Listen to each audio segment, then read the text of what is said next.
Hi అండి అందరికీ. మీ అందరికీ తెలుసు కదా ఈయన ఆర్ కృష్ణయ్య.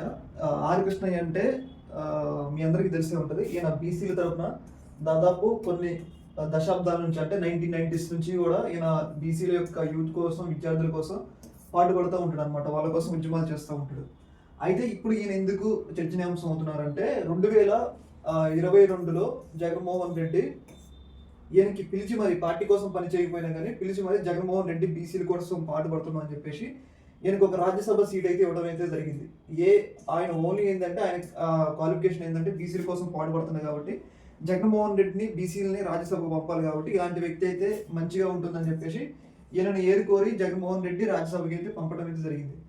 రాజ్యసభకు పంపిన తర్వాత ఆయన కొన్నాళ్ళు 2024 ఎన్నికల వరకు కూడా వైసీపీ పార్టీతో ట్రావెల్ అయితే వస్తూ ఉన్నారనమాట.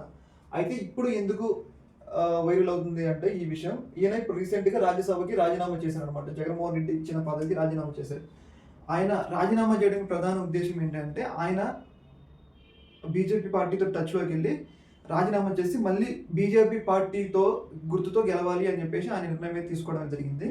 దీన్ని బట్టి మనకి ఏం తెలుస్తుంది అంటే పాపం ఆయనకి పదవి లేని సమయంలో జగన్మోహన్ రెడ్డి తన పార్టీ కోసం పనిచేసిన వాళ్ళని కాదనుకో అని చెప్పేసి ఒక బీసీల కోసం పోరాడేవాడు అని చెప్పేసి ఆర్కృష్ణ పిలిచి పదవి ఇస్తే మనం ఫ్రాంక్గా చెప్పాలంటే రాజ్యసభ సీట్ అమ్ముకుంటే దాదాపు 100 నుంచి 150 కోట్లు వచ్చాయి జగన్మోహన్ రెడ్డికి.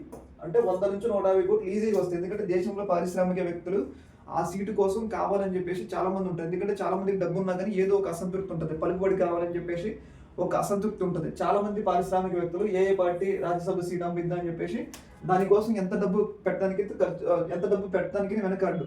అలాంటి అంత డబ్బు వస్తున్నా కానీ ఓన్లీ బీసీల కోసం పాటుపడింది అని చెప్పేసి జగన్మోహన్ రెడ్డి ఆర్ కృష్ణయ్యకి సీట్ ఇస్తే ఆర్ కృష్ణయ్య మాత్రం 2024 ఎన్నికలు అయిపోయిన తర్వాత జగన్మోహన్ రెడ్డి కష్టకాలంలో ఉన్నప్పుడు ఆయన పార్టీకి రాజ్యసభలోనే బలం ఉంది అనుకున్నప్పుడు ఆయన కీలక సమయంలో ఇట్లా వదిలేసిపోవడం అనేది ఒక విషయం అనమాట. అంటే ఇక్కడ మోరల్ ఏంటి అంటే ఏ పదవైనా కానీ దానికి కష్టపడకుండా వస్తే ఇట్లనే వదిలేస్తారు. అదే కనుక జగన్మోహన్ రెడ్డి తన సొంత పార్టీ వాళ్ళకి రాజ్యసభ సీట్ ఇచ్చిండనుకోండి, ఆయన పార్టీతో వాళ్ళు ఉండేటోళ్ళు, పెట్టుకుని ఉండేటోళ్ళు.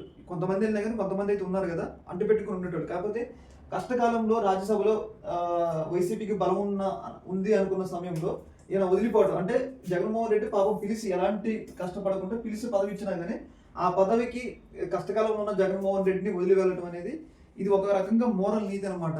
మనం ఎవరికైనా కష్టపడకుండా ఏదైనా వస్తువు ఇస్తే దాని వాల్యూ ఇంతే ఉంటుంది అనేది మరొకసారి అయితే రుజువైంది. ఏదేమైనా కానీ ఇది ఒక రకంగా జగన్మోహన్ రెడ్డి మరొకసారి ఇలాంటి తప్పులు చేయకుండా ఉండడానికి నిదర్శనం అనమాట. ఎందుకంటే పాపం 100 కోట్లకి అమ్ముకునే రాజ్యసభ సీటు కూడా ఫ్రీగా ఇచ్చిండు. ఏ మాటకు ఆ మాట చెప్పుకోవాలి మన రాజకీయాలకు అతీతంగా. అలాంటిది ఇట్లా హరికృష్ణ వదిలేకపోవడం అనేది ఒక రకంగా జగన్మోహన్ రెడ్డికి ఒక రకంగా వెన్నుపోటు కింద లెక్క అన్నమాట. ఈ యొక్క అంశం మీద మీ యొక్క అభిప్రాయాన్ని తెలియజేయండి. ఓకే, మరి థ్యాంక్ యూ.